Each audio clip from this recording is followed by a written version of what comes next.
स्वागत है। मैं हूं राधिका शर्मा आप सभी के साथ और इस वक्त आप देख रहे हैं टाइम्स ऑफ पानीपत और उसी के साथ देख रहे हैं हरियाणा रिपब्लिक फेसबुक पेज। हम आपको बताने जा रहे हैं कि किस तरह से हम आपको दिखा रहे हैं मेरा गांव मेरी सरकार 4.5 साल के भीतर, क्योंकि एक लंबा समय हो जाता है 4.5 साल, और इसके दौरान क्या कुछ काम जो है सरपंच की ओर से विकास कार्य जो है गांव के लिए करवाए गए हैं। और इसे बताने के लिए आज हम पहुंच गए हैं पानीपत ग्रामीण गांव, जिसका नाम है गांव रजापुर। और यहाँ पर हम अभी एंट्री ली है, देख रहे हैं यहाँ से अभी हमने एंट्री ली है और एंट्री लेकर अभी हम जानेंगे कि क्या कुछ विकास कार्य करवाए हैं इसके। तो चलिए अब हम चलते हैं और देखते हैं। ये है गांव की जो गांव है इसकी शमशान है, जो बिल्कुल एंट्री में हमें सबसे पहले देखने को यही मिली है। तो देखिए यहाँ पे निर्माण कार्य चल रहा है, वहाँ पे शेड बना हुआ है और जो काम है अभी अंडर कंस्ट्रक्शन है। और क्या कुछ इसमें बदलाव है ये देखने को मिल रहा है, क्योंकि अभी आप देख रहे हैं कि किस तरह से अभी भी वहाँ पर घास उगी हुई है। यहाँ पर जो है अभी काफ़ी कच्चा सा थोड़ा दिखाई दे रहा है, यानी कि इसको सही करने की जो तैयारी है वो यहाँ पर चल रही है। आपको बता दें कि अमरजीत को सरपंच बने लगभग 1.5 से 2 साल का समय ही हुआ, और ऐसे में उनका जो सबसे पहला कार्य रहा गांव में तालाब को खुदवाया उन्होंने सबसे पहले अगर काम किया है। क्योंकि ये जो तालाब आप मेरे पीछे देख रहे हैं ये बहुत ही बुरी स्थिति में था, यहाँ पर चारों तरफ गंद ही गंद था और ओवरफ्लो होकर सारा पानी बाहर आ जाता था। और ऐसे में लोगों को, जो लोग यहाँ पर रह रहे हैं, उन्हें काफ़ी दिक्कत और परेशानी आती थी। इसी के साथ यह भी कहा जा रहा है कि 15 साल से जो यह ट्यूबवेल है वह बंद था। आप बताइए कि कैसी स्थिति थी इस तालाब की, या फिर तालाब था भी या नहीं था? तालाब तो था जी, यहाँ बहुत गंद मचा हुआ था, तालाब में पूरा भरा हुआ था, पूरा गंद बाहर आता था। अभी सरपंच अमरजीत के आते हुए यहाँ जी सुधार हुआ, कुछ सुधार हुआ है। हाँ जी, लगता है सही सरपंच चुना है। हाँ जी, सही चुना है। हाँ जी, आप क्या बताना चाहेंगे, क्या स्थिति थी? हम ये सोच रहे हैं जी 15 साल से पहले ये जोड़ था जो इसमें पेड़ भर रहे थे, कबाड़ पड़ा था जी। 15 साल से पहले ट्यूबवेल बंद था यहाँ पे, किसी ने नहीं चालू कराया। कितने सरपंच बने, जब से अमरजीत सरपंच साहब आए हैं 2 साल से 1.5 साल से हैं, उससे आके बहुत सुविधा होगी। लेकिन आप लोग कितना साथ दे रहे हैं उनका साथ बहुत दे रहे हैं, जैसे हमारे साथ कर रहे हैं जी, हम भी उनके साथ दे रहे हैं। तो यहाँ पर अगर वो सारा काम करवाते हैं तो यहाँ पे गंदगी हर जगह पर क्यों है? ये गंदगी पहले से ज़्यादा हो रही थी, अब जब से सरपंच साहब आए ना अब बहुत कम हो गई। तो लोगों के लिए कोई जगह नहीं है गंदगी के लिए? नहीं है जी, कहीं भी देखो रोड पर पड़े हैं सारा कुछ, जहाँ भी पड़ा गंद, कहाँ गिरने की जगह कहीं भी नहीं है जी। लोग ऐसे ही गिर देते हैं, ऐसे ही गिर देते हैं, लेकिन जगह है नहीं तो कहाँ गिरेंगे। तो देखिए मैंने आपको इस वक्त दिखाया कि यहाँ पर जो स्थिति है वो तालाब की स्थिति अच्छी है, लेकिन लोग जो है वो नहीं समझ रहे इस चीज़ को, और हर जगह जो अपने घर का कूड़ा करकट है वो फेंक देते हैं। और ऐसे में लोगों को खुद से समझना चाहिए कि अपना गांव अपना ही घर है। जिस तरह से हम अपने घर को साफ सुथरा रखते हैं, बहुत ज़रूरी है कि हम अपने गाँव में अपने आसपास की जगह को साफ सुथरा रखें, और जिस स्थान पर कूड़ा कचरा के लिए जो जगह बनाई गई है उसी जगह पर अपने कूड़े को फेंकें।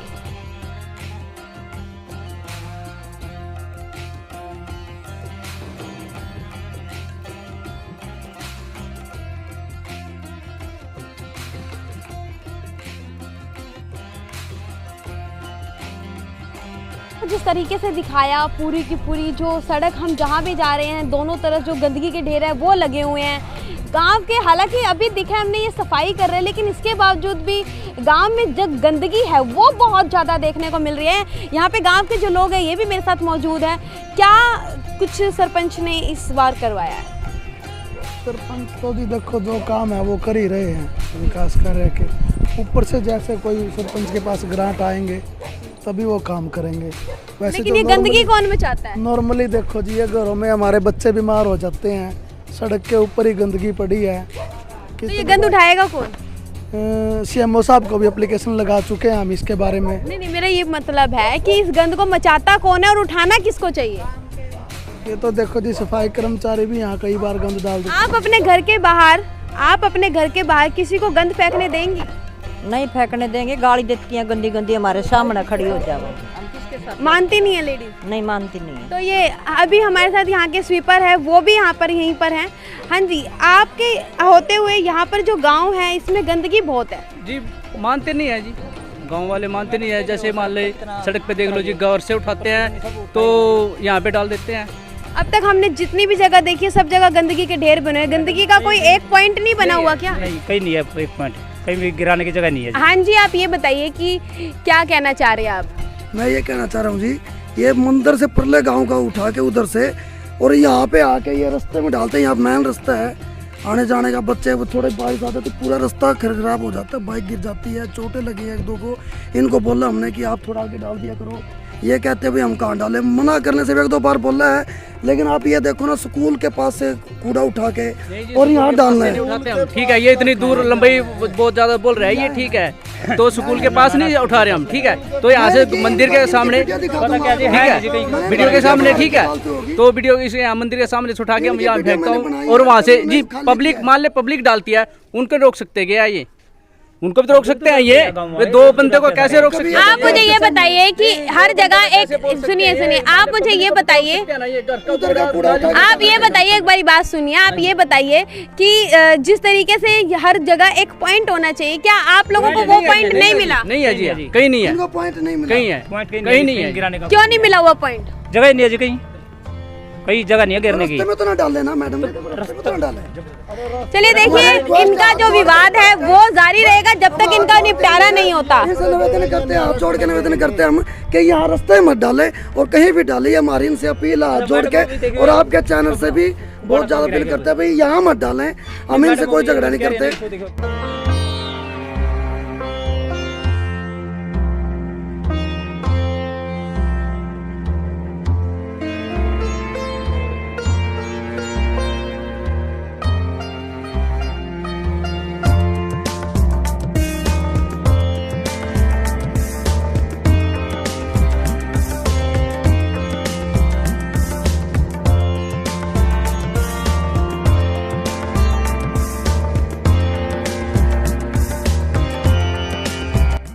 गांव रजापुर में जो सबसे बड़ी समस्या देखने को मिली वो थी हर कदम पर कूड़ा और कचरा वही बस। यानी कि अगर वहां पर हम एक कदम भी चल रहे थे, आपने भी देखा, तो हर जगह कूड़े के ढेर दिखाई दे रहे थे। यदि आप गलियों में जाते हैं तो उनके किनारों पर कूड़े के ढेर दिखाई देते हैं। इसी के साथ अगर आप सड़क पर चलते हैं तो कूड़े के ढेर दिखाई देते हैं। बात करें अगर नालियों की, तो उसमें निकासी की पूरी तरह से सुविधा नहीं है। वही लोगों का इल्ज़ाम भी ये लगाना है कि यहाँ के जितने भी दो स्वीपर हैं वो प्रॉपरली काम नहीं करते हैं। तो इस बात का जवाब देने के लिए अभी हमारे साथ जुड़े हुए हैं गांव रजापुर के सरपंच, जिन्हें अभी सिर्फ 1.5 से 2 साल ही हुआ है। वो हमारे साथ जुड़े हुए हैं और उनसे बातचीत करते हैं और जानते हैं अमरजीत से। अमरजीत जी, आपका बहुत बहुत स्वागत है हमारे इस चैनल पर। नमस्कार जी। हाँ, तो जिस तरीके से गांव में हमने देखा कि हर जगह कूड़े के ढेर लगे हुए हैं, क्या कारण है कि कूड़े के ढेर इतने ज़्यादा हैं कि लोग जो हैं कूड़ा अपने घरों के बाहर तक, हर किसी के घर के बाहर भी कूड़ा देखने को मिल रहा है? सबसे पहला कारण ये है कि जी पंचायत के पास अपनी ज़मीन है नहीं जी। जो भी कहीं भी अभी कूड़ा कहीं डंप कराने के लिए जगह नहीं है पंचायत के पास। अगर है भी सही तो कम से कम 1.5-2 किलोमीटर दूर पड़ता है जी। और इनको यहाँ जितने भी गांव के हैं अपने घर के आके भी कूड़ा करकट घेरते हैं। कुछ गांव वाले अपना भी वो नहीं करते भी, जैसे पंचायत का सहयोग करें और अपने घर के आगे साफ़ सफाई रखें। तो हमारे यहाँ गांव में कुल 2 सफाई कर्मचारी हैं जी। वो भी मतलब दिन रात लगे रहते हैं, जो भी अपना ड्यूटी पूरी दे रहे हैं, अपने हिसाब से पूरा काम करते हैं, लेकिन उनका सहयोग करने वाला गाँव वाला कोई भी नहीं है जी। लेकिन गांव के लोगों का कहना है कि वो जो स्वीपर है वो सही ढंग से काम बिल्कुल भी नहीं कर रहे हैं। वो आराम से बैठे रहते हैं, या फिर अगर काम करते हैं तो दूसरे के घर का कूड़ा उनके घर के आगे फेंक देते हैं। या अगर हम बात करें तो अभी वहाँ पर काफ़ी बहस भी हुई, लड़ाई भी हुई, जिसमें दोनों स्वीपर्स की आज वहाँ पर रहने वाले लोगों के साथ हुई थी लड़ाई। तो मैडम जी, मैंने आपको जैसा कि पहले फ़ोटो दिखाई थी, अभी वहाँ की जो भी सफाई 15-20 दिन पहले हमने जेसीबी लगाई, वहाँ के बाकायदा हमारे पास फ़ोटो भी हैं जी। पहले कितना गंद था और आज की जो सफाई है वो भी देख लो जी। 15 दिन के अंदर फिर दोबारा ही वहाँ पे डंप करके फिर पूरी सड़क को जाम कर देते हैं लोग। इस चीज़ का सहयोग नहीं कर रहे। अभी ग्राम पंचायत ने भी, एक तो हमारे पास सबसे पहली समस्या ये है कि हमारे पास पंचायत फंड में 1 रुपया उपलब्ध नहीं है जो हम गाँव के सहयोग के लिए लगा सकें। तो जितना भी है हमने कहा को जो भी अपना काम कराया, तो हमने अपनी तरफ से पूरी साफ़ सफाई कराई। उसके बाद जब गांव वाले खुद ही उसको केयर नहीं करेंगे तो हम उसका कुछ भी क्या कर सकते हैं। देखिए, ये तो है, लेकिन विधायक जी ने इस गांव को गोद लिया हुआ है। अगर बात करें हम पानीपत ग्रामीण विधायक महिपाल डांडा जी की, तो उन्होंने गोद लिया हुआ है। उसके बाद भी इस गांव में जो अगर हम देख रहे हैं व्यवस्था बहुत ही बुरी है। हालांकि बाकी सभी चीज़ें ठीक है, अगर मैं बात करूं तालाबों की, हर चीज़ की सुविधा दी गई है, लेकिन जो सुविधा एक सफाई की होनी चाहिए वो दिखाई नहीं दी है। ये जो हमारे आदरणीय महिपाल ढांडा जी विधायक जी हैं जी, तो इन्होंने स्कूल का काम भी करवाया जी और प्लस 2 तक स्कूल बनवाया और 5 कमरे भी दिए गांव वालों को जी। तो स्कूल का काम जो भी पेंडिंग था कुछ तो पंचायत ने कर लिया है जी। अभी जो भी काम पेंडिंग रह गया विधायक जी से हमारा अनुरोध रहेगा कि वो जल्द से जल्द इस काम को पूरा कराए, ताकि हमारे यहाँ गांव के बच्चे स्कूल के वहाँ पे बैठ सकें और उनको अच्छा शिक्षा का मिल सके। लेकिन देखिए, जब तक डंपिंग पॉइंट नहीं आता किस तरह से इसका निपटारा किया जाना चाहिए था, क्योंकि जब तक डंपिंग पॉइंट नहीं होगा कूड़ा करकट जो है वो इसी तरह से फैलता रहेगा। लोग एक दूसरे के घरों के बाहर फेंकेंगे, उनकी लड़ाइयाँ झगड़े हैं जो हर दिन बढ़ते जाएंगे। सबसे पहले जी हमने ये जी इनकी कमेटी बनी थी जी, ऐसे भी पॉलीथीन मुक्त करने के लिए जी। तो उसमें 8 आदमी की कमेटी बनी थी जी। वो यहाँ मौका निरीक्षण भी करके गए और गाँव वालों को घर घर विद चौकीदार के साथ अवेयर कराया गया भी उनको अपना जो भी पॉलीथीन है जो अपना स्टॉक करें या कट्टे में डालें, वो जो PWD की गाड़ी आएगी या उसमें डंप करें, वो अपने आप ले जाएं। लेकिन गांव वाला ऐसा कोई आदमी सहयोग नहीं करना चाहता भी जो भी अपने पॉलीथीन है ये खुले में डालना, ये करना। तो इसमें तो सभी अगर पूरे गांव का सहयोग होगा तो तभी पॉलीथीन मुक्त भी होगा और गांव की साफ़ सफाई भी होगी जी। देखिए, इस वक्त अमरजीत जी का कहना है कि अब यदि इनको डंपिंग पॉइंट मिल जाएगा तभी इस गांव का जो कूड़ा कचरा है वो गांव में नहीं होगा और गांव में बिल्कुल सफाई दिखाई देगी। वहीं अगर हम बात करते हैं, इस वक्त हमारे साथ साहिब सिंह जी जुड़ गए हैं जो कि भावी उम्मीदवार भी हैं, और आपको बता दूं कि इससे पहले भी इनके जो पिताजी हैं वो यहाँ के सरपंच रह चुके हैं। तो साहिब जी, एक बात बताइए कि जिस तरीके से 2018 में, क्योंकि कहा गया है कि स्कूल जो है 12वीं तक हो गया है, और बात करें तो स्कूल में स्टूडेंट्स की जो स्ट्रेंथ है वो 800 के करीब हो गई है, लेकिन जो स्पेस एरिया वो काफ़ी कम था, इसीलिए 5 जो कमरे हैं वो बनवाए गए हैं। लेकिन जिस तरीके से 2018 में बनवाए गए थे वो 17-18 में, लेकिन आज 20 जो है वो कंप्लीट होने को आई है, लेकिन अभी तक वो स्कूल का निर्माण कार्य पूरा नहीं हुआ है। देखो जी, हमारे सरपंच साहब की तरफ से और गांववासी की तरफ से हमारी मांग है विधायक जी से।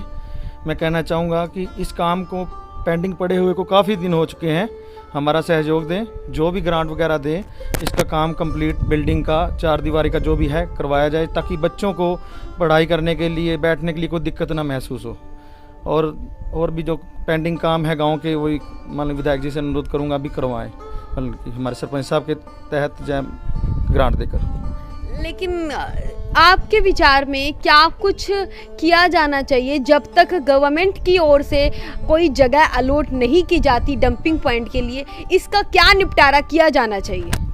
इसका मैम निपटारा ये है कि गांव में कुछ ट्रैली वगैरह, ट्रैक्टर ट्रॉली का प्रबंध किया जाए, उसमें एक ड्राइवर उसका वगैरह हो, उसमें गली गली जैसे शहरों में होता है जाकर मान लो कुछ पॉइंट दिए जाएं जिसमें गांव वाले कचरा फेंक सके, और ट्रैली को मतलब कि खाली जगह पे जाके जो से गांव से बाहर है, जैसे कुछ पंचायती जगह पड़ी है उसमें जाके खाली करवाया जाए, हर दिन मान लो बंद ये करवाया जाए।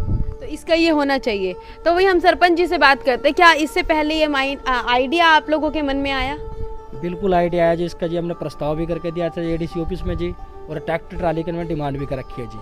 तो इसका जो अभी थोड़ा कोरोना महामारी की वजह से काम सभी कितने साल से कितना समय हो गया है कि आप लोगों ने डिमांड की है कि गांव में ट्रैक्टर ट्राली का प्रबंध करवाया जाए, ताकि सभी लोग एक समय पर सभी के सभी अपना जो कूड़ा करकट है वो ट्रैक्टर ट्राली में डालें और गांव साफ सुथरा हो जाए? इसके लिए जी करीब 6 मंथ हो गए जी, मैं ये इसकी डिमांड डाली थी जब ने, और DDPO साहब से भी मिले थे इनके लिए और ADC साहब से भी। तो मैं ये भी था भी लॉकडाउन से पहले हमने ये डिमांड डाली थी भी इसके ट्रैक्टर और ट्राली का प्रबंध हो जाए, उसमें गांव वाले अपना जो भी कूड़ा करकट डंप करा के कहीं बाहर गिरवा सकें। तो इसके लिए इसके अलावा पंचायत के पास कोई और विकल्प ही नहीं है भी कहाँ कूड़ा गिरवाएं जी। तो देखिए, इस तरह से इसका एक बहुत ही अच्छा और साफ़ सुथरा जो इसका सॉल्यूशन हो सकता है वह यही हो सकता है कि जिस तरह से शहर में ट्रैक्टर ट्राली आती है, म्यूनसिपल जो कमेटी है उसकी जो ट्रैक्टर ट्राली हर जगह जाती है, वैसे ही गांव में अगर 1 से 2 ट्रैक्टर ट्राली लगा दी जाए और हर किसी को हॉर्न सायरन मिल जाए कि कूड़ा कचरा डालने का समय हो गया है, सब उसमें डालेंगे, इस तरह से गांव जो है वो साफ सुथरा रहेगा और बीमारियों से बचा रहेगा, आपस में लड़ाई झगड़े कम हो जाएंगे। क्योंकि एक यही कारण है जिसकी वजह से गांव में जो लड़ाई झगड़े हैं वो हर दिन बढ़ते जा रहे हैं। हमने आपको अपनी वीडियो में भी दिखाया कि जब हम वहां पर पहुंचे उस वक्त भी लोगों की लड़ाई चल रही थी कूड़ा कचरा को लेके। और उम्मीद करते हैं कि अगर महिपाल ढांडा जी हमसे बातचीत कर रहे हैं, देख रहे हैं इस वीडियो को, तो जल्दी से जल्दी इस गांव की ये जो बड़ी समस्या है इसको सॉल्यूशन जरूर करें। जी, एक हमारी मांग ये है मैम, जैसे गांव के 2 पार्ट है रजापुर के, 2 कर्मचारी ही लगे हुए हैं सफाई कर्मचारी, तो हमारा ये मानना है भी अगर 2 कर्मचारी और इसमें व्यवस्थित किए जाएं तो गांव में मान लो सफाई का ज़्यादा ध्यान रखा जा सकता है। क्यों 2 मतलब गांव का एरिया काफ़ी है, अगर वो गांव के दूसरे पार्ट में लगते हैं तो परली साइड का गांव का काम रह जाता है सफाई का। इसलिए विधायक जी से हम कहना चाहेंगे भी 2 कर्मचारी हमारे गांव के लिए और नए लगाए जाएं सफाई के लिए। तो देखिए इस तरह से उनका कहना है कि जैसे शहरों में म्यूनिसिपल कॉरपोरेशंस की गाड़ियां आती हैं, कूड़ा कचरे को उठाती हैं, वैसे ही अगर इस गांव में डंपिंग पॉइंट नहीं है तो इस तरह से ट्रैक्टर ट्राली उनका जो गाड़ियां हैं उसका प्रबंध करवाया जाए। इसी के साथ गांव बड़ा है, सफाई कर्मचारी सिर्फ 2 हैं और ऐसे में थोड़े एक या 2 कर्मचारी एक्स्ट्रा यहाँ पर अलॉट किए जाने चाहिए, उनकी रिक्वायरमेंट बनी है ताकि गाँव साफ सुथरा बना रहे और गाँव बीमारी से मुक्त रहे। शौच मुक्त तो गाँव ये है ही, मैं आपको बता दूं, लेकिन बीमारी आने वाले समय में बढ़ सकती है क्योंकि जिस तरह से यहाँ पर कूड़ा कचरा है और यहाँ से निकलते समय जितनी बदबू आती है वो राहगीरों को भी परेशानी करती है। तो ऐसे में महिपाल ढांडा जी से भी यही उम्मीद करेंगे हम कि आप जल्द से जल्द इस गांव का जो है विकास कार्य सिर्फ एक गांव में सफाई की वजह से रुका हुआ है, इसका प्रबंध उन्हें करवा कर दीजिए। यदि आप हमारी वीडियो को YouTube पर देख रहे हैं तो चैनल को सब्सक्राइब कीजिए। अगर आप हरियाणा रिपब्लिक के फेसबुक पेज पर देख रहे हैं तो पेज को फॉलो कीजिए, लाइक कीजिए और चैनल को सब्सक्राइब जरूर कीजिए। धन्यवाद।